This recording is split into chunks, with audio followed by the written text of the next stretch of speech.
back to Building Bharat. Today we have Tejasvi Kamboj with us, JNU की gold medalist, AIR1 in GATE 2023. For now, Tejasvi Punjab की Chief Minister's Office में Good Governance Fellowship का part हैं. इस episode में हम उनकी inspiring journey के बारे में बात करेंगे. How she excelled in academics और फिर पब्लिक पॉलिसी के वर्ल्ड में उन्होंने अपना जर्नी शुरू किया.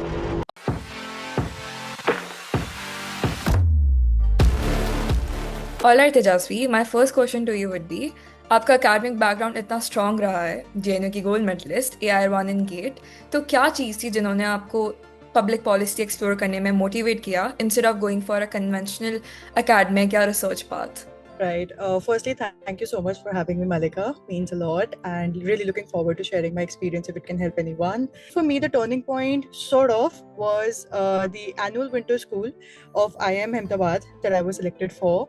And over there, I think it was their hands-on activities and certain lectures which kind of showed me how insanely hard it is to make policies for a population as diverse as India. You know, policy making is about logistical constraints. It's about competing incentives for different people in your population. I think that is where I felt that my interdisciplinary training and research skills would give me the right toolkit to understand how policy making actually happens, why sometimes it fails, and how probably we can make it better. So that is, I think, what incentivized me to come to public policy space.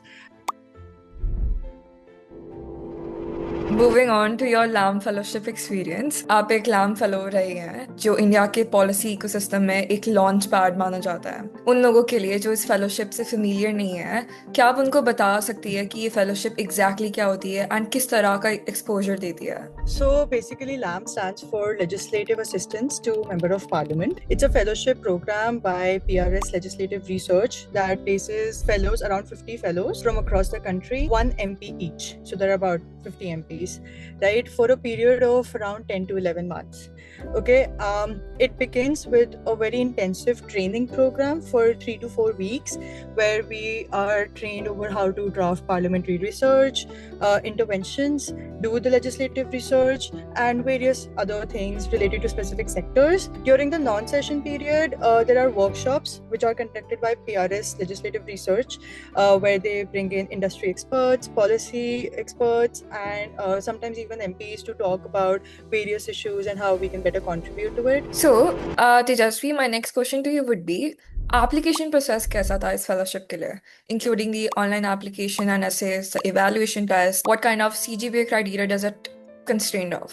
The LAM Fellowship application process consists of 3 stages. The selection process is completely based on my own perspective of what has worked for me, and it in no ways puts forth what the parameters of the organization is while selecting the candidates, right? This is just what worked for me.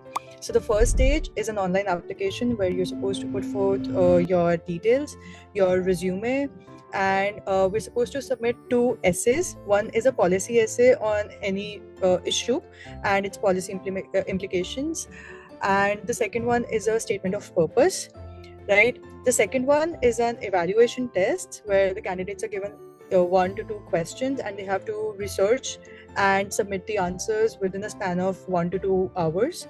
And the third one is an interview round where, of course, people are asked like different questions based on their background, their policy essays, and certain other kind of general questions. In terms of the importance of academic performance and role of one's college and background that you asked, there is absolutely no direct correlation between the two. If your background, your academic training can reflect in your policy essays, that's great. It really doesn't matter if you're coming from a very good college or, so to say, not so good college in your head. That really doesn't play a role. I think that should be a good news to help of our viewers. आपके हिसाब से आपके application में कौन से ऐसे key elements थे जो stand out करा, and what do you think would be the key evaluators जो candidates में ऐसी qualities देखी जाती है while evaluating them? I'll again start with a disclaimer that I cannot comment on what the evaluators see. This is only my perspective on what might have worked for me. Number 1, background is the first thing, because your resumes are your first impression. So I think what worked for me was my academic excellence and achievements. Again, it's not so much about just the college that I come from. Second, research work and experience. It's very diverse, the sort of social issues that I worked upon.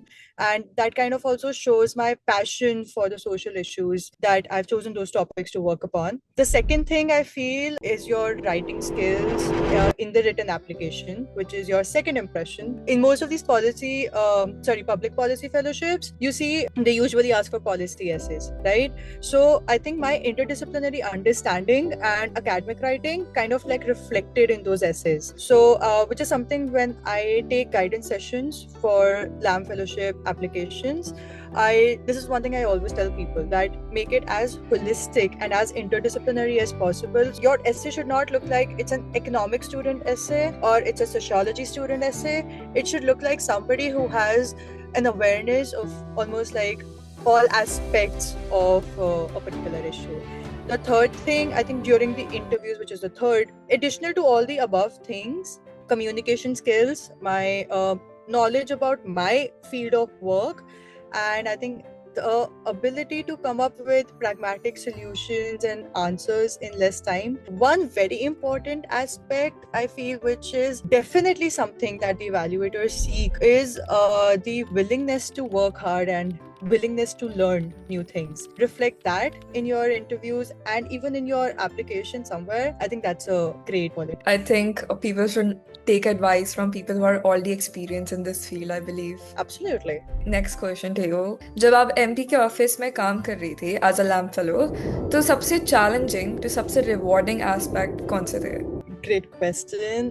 During the LAM fellowship, the few challenges that I can think of are one and the foremost, of course, the stakes at that post are very high. So you need to be very careful about every word that you're putting forth in your parliamentary interventions, and also tight deadlines for submitting the parliamentary interventions, because let's say the 0 hours need to be submitted at this particular time, the questions need to be submitted by this time, otherwise the portal closes, right? So that's the first challenge, that you need to be very careful. The second challenge is, which also I think can be sort of turned into an opportunity, that you have to work upon subjects and issues which do not relate to your academic or professional background. For example, let's say tech policy.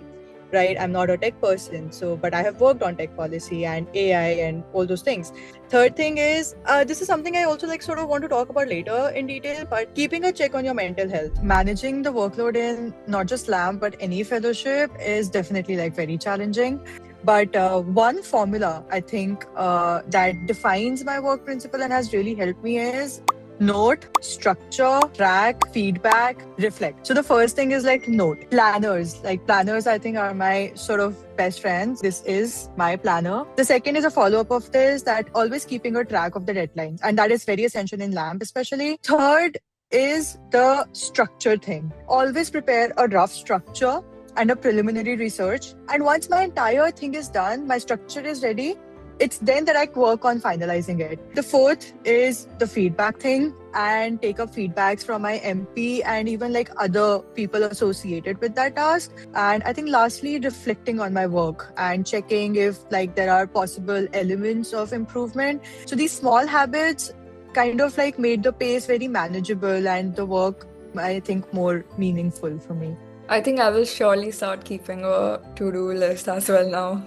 All right, my next question to you. Policy space में communication और interpersonal skills कितनी crucial होती हैं, especially जब आप अलग-अलग stakeholders के साथ काम करना होता है? Substance always wins, but communication is the amplifier that makes good ideas travel. Excellent communication won't cover for weak analysis, especially for example in LAM policy essays. This was one of the things that we were taught in our induction sessions as well, that there would be certain essays which were written in such beautiful and fancy languages, but they would not have substance, and of course they did not qualify. Your ideas, your logics, knowledge and arguments, they're always much more important than the language you use to communicate that in, right? For example, I am talking in English because that's my comfort space. However, I myself have seen, and I think JNU has really it's a beautiful space to expose you to this reality that people can speak in any language and this can speak like really meaningful and impactful stuff. Irrespective of whether like it's English or Hindi or any regional language, the ideas are the more important thing. When I speak of communication here, it's much more than polished speech. It means that you also listen well, right? You tailor your message to different audiences. That's really important, right? Then you're also actively seeking critical feedback. If it's a one-sided thing that, okay, I'm just talking and telling you what I feel about it, but I'm not taking your feedback or your opinion on it, it's not a good communication.